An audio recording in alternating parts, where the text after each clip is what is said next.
Hey guys, my name is Matimeo, and today we have found even more amazing Easter eggs in Star Wars Battlefront. The first one that I'm excited to show you, because I have been waiting for this moment, is that we finally got our first look at an actual Wampa. Not just hearing one through a door, but one in all of its glory. And so if you move on over to the tutorial mission and then you run along the outside of the map, you'll notice not only Tauntauns running out in the distance, a herd of them running through the snowfields, but you'll also notice a slow creature lumbering out there as well, and that is the Wampa. You can't shoot at it, or you can shoot at it, but he doesn't do any damage. He doesn't come any closer, but you get a pretty good look at this guy. I don't know why I got as excited as I did when I finally saw it, but I'm glad that DICE included this as an Easter egg. I have to thank one of my viewers, Christopher Weimer, for even pointing this out.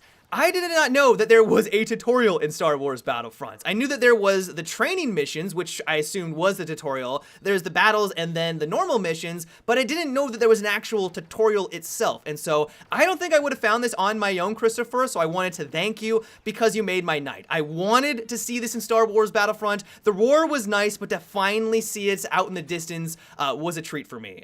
As for the Tauntauns, you can actually find these guys on a couple of maps. Not only, of course, can you see them on the tutorial, which we already saw, but if you move on over to the Hoth battles and you look on the horizon, you'll see these guys once again running through the snowfields. I know that some people were disappointed that this wasn't a rideable creature. You couldn't ride these things into battle like in the previous Battlefronts, and I'm right there with them, but it's nice that they even just added this as an Easter egg or more as just a cool detail when you are playing on these maps. I'm still holding on to hope that for a future DLC, we'll be able to ride these things into glorious battle, but at least for right now, it looks like they're only going to remain as an Easter egg. All this got me thinking, though, of how I should be looking for Easter eggs in this game. Originally, I was looking inside of the maps, which was successful. We found some cool ones, or in the skybox at all of the epic battles that is taking place up in the sky, but I wasn't really looking at ground level out in the distance outside of the map. And so this got me excited to once again explore every single one of the maps, but look at the ground level and see if I could find anything. It took me a while because I was searching on not only the multiplayer but the single player maps, but when I made my way on over to the Dune Sea Exchange, I saw an escape pod out in the distance.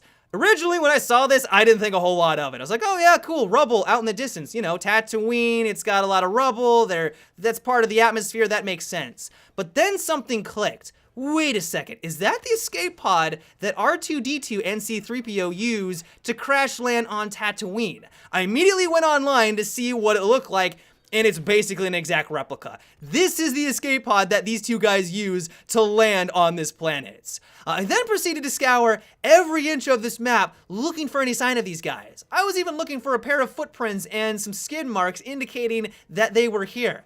I had no luck, and so if you guys find anything, because clearly they're on Tatooine, or at least they were on Tatooine, let me know down below. The next Easter egg is a little bit more subtle. When you're playing on Solus in the training mission, let the introduction cinematic play out. You'll notice if you pay really close attention out in the distance when one of the stormtroopers is talking to Darth Vader that another one bumps his head on one of the low railings. Not only is it hilarious, but then you have to remember that DICE had to program this. It's not like some stupid actor kind of ran his head into a wall or anything like that. Like, no, DICE had to program a stormtrooper to bump his head. This got me thinking, okay, why would they do that? Like, not only is it just funny, maybe that was the reason why, but there's got to be some significance here. I could not come up with anything, and so I went online, like any normal person would, to see if anyone else had found this Easter egg. Of course they had, a couple of days ago. I'm not the first one to find this. And they speculated, and I don't know if it's been confirmed, but they speculated that this might be an homage, or this might be a reference to the original Star Wars where a stormtrooper bumps his head when they open up a door. I wish I could show you a clip of it, but I do not want to get in trouble with Lucasfilms. I don't want to get a strike on my channel, but you'll have to take my word for it, where in the original Star Wars, a bunch of stormtroopers are walking through a hall, they open up one of the doorways, and the one on the right bumps his head. I think that's a reference here. And so regardless, it's funny, just the simple fact that DICE programmed one of their stormtroopers to bump his head, I find just humorous, but I have a feeling that it is a reference to that scene.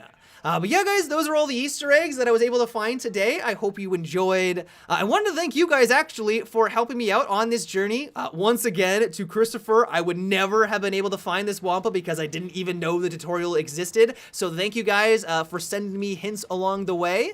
But yep, until tomorrow, have a good one and take it easy.